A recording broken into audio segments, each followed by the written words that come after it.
ഒരു മനുഷ്യൻ സഹായിക്കാനില്ലാതെ ഇത്രമാത്രം കൊടിയ പ്രതിസന്ധിയിൽ തന്നെ അകപ്പെട്ടിരിക്കുമ്പോൾ ദാവീദ് പ്രത്യാശയോടെ പറയുന്ന വിശ്വാസത്തിന്റെ വചനം എന്റെ പ്രിയപ്പെട്ടവർ ശ്രദ്ധിച്ചു വായിക്കണം.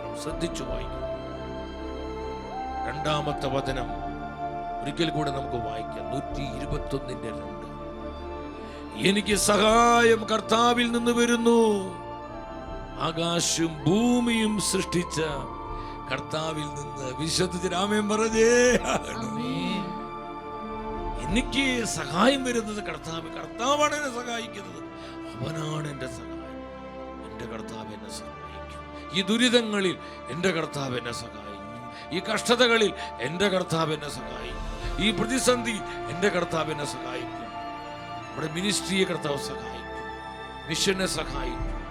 ഈ വേലയെ കർത്താവ് സഹായിക്കും. ഈ ശുശ്രൂഷകളെ കർത്താവ് സഹായിക്കും. എന്റെ കുടുംബത്തെ കർത്താവ് സഹായിക്കും. മക്കളെ സഹായിക്കും. ഈ ഒരു ഉറപ്പ് എൻ്റെ സഹോദര സഹോദരി നിനക്കുണ്ടോ? ഇതാണ് കർത്താവിന് അറിയുക.